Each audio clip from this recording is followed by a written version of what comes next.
আসসালামু আলাইকুম প্রিয় দর্শক, শুরুতেই আপনাদেরকে আমি একটা ছবি দেখাই। এটা আজকের ছবি না, প্রায় 19 বছর আগের একটা ছবি। আপনারা জানেন এই দেশে একবার 1/11 নামে একটা ঘটনা ঘটেছিল। ওই যুক্তরাষ্ট্রের 9/11-এর অনুকরণে আমাদের এখানে 1/11 হয়েছিল। 9/11-এ সন্ত্রাসী বাহিনী, সন্ত্রাসী গোষ্ঠী অথবা একটা গুপ্ত গোষ্ঠী তারা যুক্তরাষ্ট্রে একটা ধ্বংসযজ্ঞ চালিয়েছিল। টুইন টাওয়ার ধ্বংস করে দিয়েছিল বিমান দিয়ে। 1/11-এর সময় আমাদের এখানে, আমাদের এই দেশে সেনাবাহিনী প্রভাব বিস্তার করে একটা অন্তর্বর্তীকালীন সরকার গঠন করেছিল। সেটা কেন করেছিল, করা কতটুকু প্রয়োজন ছিল, সেটা নিয়ে বিস্তর আলোচনা হতে পারে। কিন্তু আমি যে কথাটা বলছি, তারা দায়িত্ব নেওয়ার পর একটা বেসরকারি তত্ত্বাবধায়ক সরকার গঠিত হয়েছিল ফখরুদ্দিন আহমেদের নেতৃত্বে, কিন্তু সেটাকে বলা হতো সেনা সমর্থিত তত্ত্বাবধায়ক সরকার। সেনা সমর্থিত এই কারণে যে সেনাবাহিনী তখন আসলে নানা বিষয়ে ওই সময়ে ভূমিকা রেখেছে এবং প্রভাব বিস্তার করেছে। 1/11-এর ওই সময়ে যে তত্ত্বাবধায়ক সরকার গঠিত হয়েছিল ফখরুদ্দিন আহমেদের নেতৃত্বে, সেখানে খুবই গুরুত্বপূর্ণ যে 3 জন সেনা কর্মকর্তার কথা উল্লেখ করা যায়। তাদের একজন ছিলেন ওই সময়ের সেনাপ্রধান লেফটেন্যান্ট জেনারেল মঈনুর আহমেদ, আরেকজন ছিলেন সাভারের যে 9 ডিভিশনের জিওসি, যিনি ছিলেন মেজর জেনারেল মাসুদউদ্দিন চৌধুরী, এবং আরেকজন ছিলেন ডিজিএফের ভারপ্রাপ্ত ডিজি মিস্টার ফজলুল বারী। এরা খুবই পাওয়ারফুল লোক ছিলেন। এই পাওয়ারফুল লোকগুলোর মধ্যে মাসুদউদ্দিন চৌধুরীর বিরুদ্ধে অভিযোগ ছিল যে ওই সময় উনি বিভিন্ন ব্যবসায়ীদের ধরে এনেছেন এবং রাজনীতিবিদদেরকে অ্যারেস্ট করেছেন, এবং বহুল আলোচিত যে -2 ফর্মুলা, সেটাও ওনার মাধ্যমে বাস্তবায়িত করার চেষ্টা করা হয়েছিল বলে বলা হয়ে থাকে। এবং উনি এটা করতে পেরেছিলেন এ কারণে যে 2007-এর 11 জানুয়ারি ফখরুদ্দিন সরকার শপথ দিয়েছিলেন, এবং তার 2 মাস পরে মার্চ মাসে ওই সময় একটা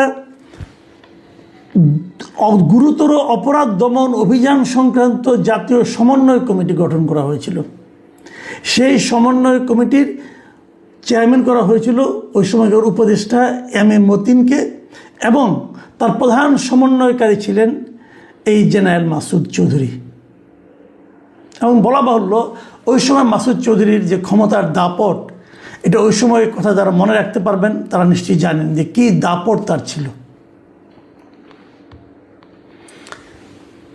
এবং তার নির্দেশেই ওই সময় কিন্তু বিভিন্ন রাজনৈতিক দলের নেতা খালেদা জিয়াকে, তারপর শেখ হাসিনাকে এবং তারেক রহমানকে পর্যন্ত, এবং অন্যান্য অনেক পলিটিক্যাল লিডারদেরকে অ্যারেস্ট করা হয়। এবং সেই অ্যারেস্ট করার পর আমরা এই যে ছবিটা আপনাদেরকে শুরুতে দেখালাম, এই ছবিটা তারেক রহমানকে অ্যারেস্ট করার পর তাকে যে ভীষণভাবে টর্চার করা হয়েছিল, এবং টর্চার করতে করতে তাকে এক পর্যায়ে হাসপাতালে ভর্তি করা হয়েছিল। এবং সে হাসপাতালে ভর্তি করার পর ওনার শয্যা পাশে ওনার মা ওনাকে দেখতে গিয়েছিলেন। সেই সময়কার ছবি, একজন আহত সন্তানকে দেখতে তার মা গিয়ে, তার মায়ের কি অনুভূতি, সন্তানের কি অনুভূতি, তা কিন্তু এই ছবিটাতে ফুটে উঠেছে। প্রশ্ন হচ্ছে, তারেক রহমানের উপরে শারীরিক টর্চারটা করতে হয়েছিল কেন? যদি উনি কোনো অপরাধ করে থাকেন, তার বিরুদ্ধে সুনির্দিষ্ট মামলা হবে এবং সেই মামলা চলবে, কিন্তু তা না করে তাকে ফিজিক্যালি টর্চার করা হয়েছিল। এবং তার যে সমস্ত বর্ণনা পাওয়া গেছে, সেগুলো ভয়ঙ্কর ভয়ঙ্কর সব বর্ণনা। এগুলো আমরা পরবর্তী সময় নানা মুখে শুনেছি নানাভাবে। এবং তারও চেয়ে বড় কথা, সেই তারেক রহমানই কিন্তু আজকে আমাদের দেশের প্রধানমন্ত্রী, সরকার প্রধান। উনি নিশ্চয়ই ওনার স্মরণে আছে যে ওনার উপর কী কী টর্চার করা হয়েছিল, এবং বলা হয়েছিল এই সকল টর্চারের মূলে ছিলেন এই জনাব মাসুদ চৌধুরী। কেন উনি এটা কেন করেছিলেন? উনি কিন্তু সম্পর্কে তারেক রহমানের আত্মীয় হন, একেবারে অনাত্মীয় না, ওনার আত্মীয় হতেন উনি। এবং আত্মীয় হলে ওইটা কেন করেছেন? আজকে দেখলাম ওনাকে গ্রেপ্তার করা হয়েছে মানব পাচারের মামলায়। তো মানব পাচারের মামলায় গ্রেপ্তার করা হয়েছে। হওয়ার পর তার বিরুদ্ধে এরই মধ্যে ফেনীতে 6টি এবং ঢাকায় 5টি মামলার তথ্য পাওয়া গেছে এবং সেগুলির থেকে তাকে গত রাতে তার বাড়ি থেকে অ্যারেস্ট করা হয়েছে।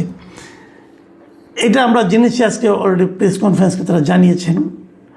এবং আমি দেখলাম যে পিপি যিনি ছিলেন এই মামলার, যিনি নাকি মাসুদ চৌধুরীর জামিনের বিরোধিতা করেছেন এবং 5 দিনের রিমান্ডের পক্ষে ওনার বক্তব্য দিয়েছেন, সে পিপি মিস্টার ফারুকি তিনি কিন্তু বলেছেন যে এই মাসুদ চৌধুরী জিয়া পরিবারকে শেষ করে দিতে চেয়েছিল। আমি পিপির বক্তব্যটা একটা আপনাদের পড়ে শোনাই। তিনি বলেছেন যে মাসুদ চৌধুরী -2 ফর্মুলার নামে জিয়া পরিবারকে শেষ করে দিতে চেয়েছিল, কিন্তু ভাগ্যের কি পরিহাস, যাকে মানে তারেক জিয়াকে টর্চার করে হত্যা করতে চেয়েছিল তিনি এখন দেশের প্রধানমন্ত্রী। তো তিনি যেটা বলেছেন এটা ঠিক আছে, কিন্তু আমার কথা হলো, যে কথার জন্য আমি এত তথ্য অবতারণা করছি সেটা হলো যে মাসুদ চৌধুরীকে আপনি গ্রেপ্তার করবেন, তার বিরুদ্ধে মামলা দিবেন, মানব পাচারের মামলা, অর্থ আত্মসাতের মামলা, অর্থ পাচারের মামলা, সেগুলো দেন, উনি করে থাকেন, অবশ্যই দিবেন। কিন্তু তার বিরুদ্ধে তো সবচেয়ে বড় মামলাটা হওয়া উচিত রাজনৈতিক নেতাদের হয়রানি করা, রাজনৈতিক নেতাদের গাইড জুড়ে গ্রেফতার করা, এবং সবচেয়ে বড় কথা হলো একজন মানে গুরুত্বপূর্ণ রাজনৈতিক নেতাকে শারীরিকভাবে প্রহার করে পঙ্গু করে দেওয়ার চেষ্টা করা, যে কাজটা উনি তারেক রহমানের বিরুদ্ধে করেছিলেন। এটা কি অপরাধ নয়?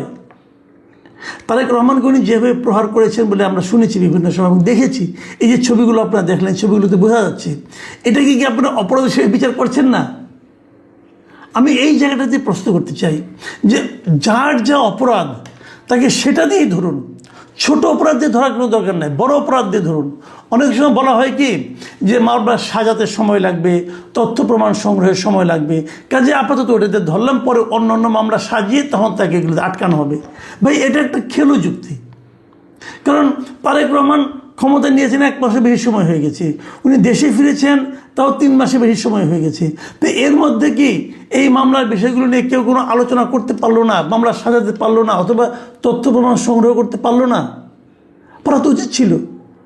আমরা দেখি যে একজন লোককে এমনি যেন তেন একটা মামলা দিয়ে ঢুকিয়ে দেওয়া হয়, ঢুকিয়ে দিয়ে তারপরে কি হয়, সেই মামলা তার এক সময় তেমন একটা সাজা হয় না। আমি একটা উদাহরণ দিয়ে বলি, আজকে দেখলাম একটা পত্রিকাকে নিউজ দেখলাম যে এই পুরান ঢাকার ক্যানিগঞ্জে বৈষম্যবিরোধী ছাত্র আন্দোলনের জিহাদ, যার বয়স 11 বছর, নামের এক কিশোরকে হত্যার অভিযোগে একটা মামলা হয়েছে এবং সেই মামলায় শেখ হাসিনা সহ 124 জনকে আসামি করা হয়েছিল।